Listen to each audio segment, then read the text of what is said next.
Hi, I'm Rachel Cunliffe, and today I'm talking to Jon Livesey, Deputy Editor-in-Chief of the Daily Star and one of the geniuses behind the lettuce cam. Jon, thank you so much for chatting to us. The lettuce has sort of become a political story in its own right over the past week. How did that come about?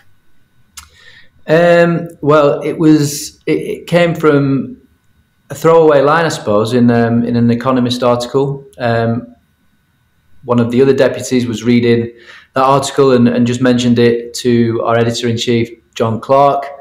I think he said something about the lifespan of a lettuce, or the shelf life of a lettuce, and how Liz Truss wasn't looking great in terms of how long she was going to last. So we took that and ran with it, and the rest is history. For people who haven't watched it, which I don't think is anyone because it really sort of took over, this was a live feed you could watch on YouTube of this lettuce lasting throughout the week with various accessories. It had disco lights at one point. It had sunglasses. Was that you kind of helping to accessorize it? Was that a team effort? Was this in the Daily Star office? Yeah, well, we try to be as collaborative as possible, between the print and digital teams, and this was very much, it was a decision that we made to do the live feed. We sent somebody out to buy the lettuce from Tesco for 60p. They brought it back to their flat and started filming it. Initially, it was just a picture of Liz and the lettuce side by side, and I don't think there were any plans at that point to sort of go any further than that. And then, as the interest sort of peaked a little bit, the keeper of the lettuce deserves full credit for managing to keep the interest in that by adding various props. I think his vision was to give it a good life, a life that isn't too different to his own and our own. He had a party on a Saturday night with disco lights, and then the Iron Brew and Pro Plus on Monday morning when it was feeling a little bit sleepy and looking a little bit bruised and battered.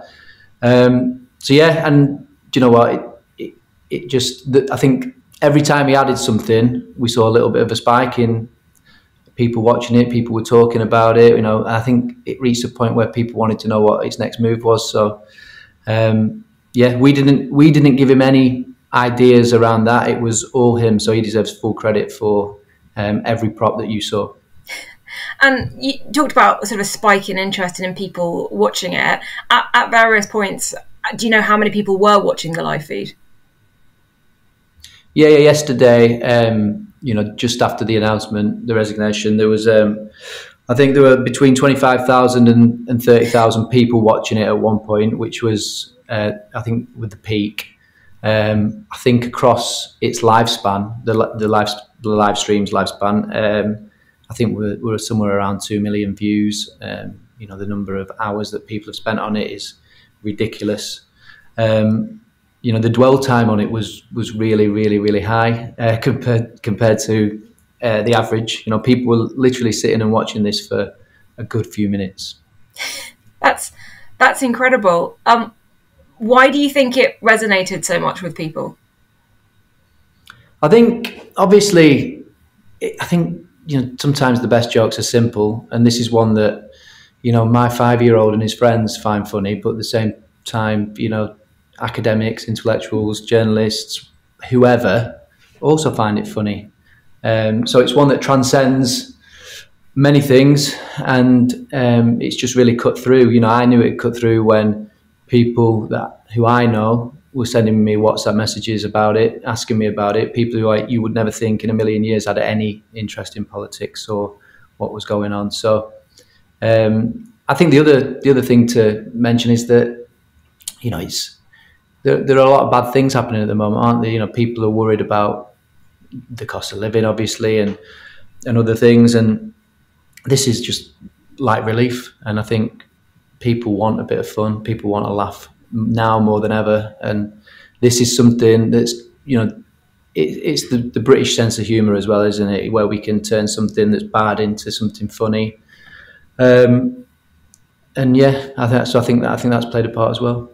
I was going to ask about that, the British sense of humour, because obviously it got picked up by international media as well, particularly the New York Times. Were there any concerns that it makes the UK or British politics right now look a bit ridiculous? Well, I don't think. I think it obviously is completely ridiculous, and we want to show that up, even more. That we see that as part of our role, to be honest. In terms of our place in the British media, we're not anti-Labour, we're not anti-Conservative, we're not anti to any one party. What we are is anti-idiot, and if somebody's doing something ridiculous or silly, somebody in power, then we want to show that up and poke a little bit of fun at it, and that's what we did here. To be fair, we didn't really have to work too hard to do that. It's a bit of an open goal, hasn't it, over the last couple of weeks. Our production team wants to know if there was any talk about eating the lettuce at any point, and also at what point you thought, actually, no, this lettuce might actually outlast the Prime Minister. I think we were quietly confident from the start that this lettuce would outlast the Prime Minister. It's been mentioned several times and suggested several times that somebody should eat it. I think it's been suggested that we should try to get Liz Truss to eat it at one point. But it's looking a little bit brown, and I don't think it'd be advisable. Maybe one for the compost heap. Maybe one for the I'm a Celebrity jungle for a Bush Tucker trial or something. Maybe it could go out in a blaze of glory like that. Any plans for any other vegetables in future, or any other stunts like this? Well, I mean, it depends. It depends who takes the seat next, doesn't it? I suppose, and how they behave and how they perform. I mean, we were always looking for the next stunt that will cut through, and I think if we're talking specifically about vegetables, the aubergine emoji is, obviously with its connotations, is an obvious one for certain people, but who knows? Let's see. Well, you've had some brilliant front pages the last week following this, and you have produced a lot of fun and light relief, as you say, especially for exhausted journalists trying to cover the madness. So thank you for that, and thank you for talking to me just now. No problem. Anytime.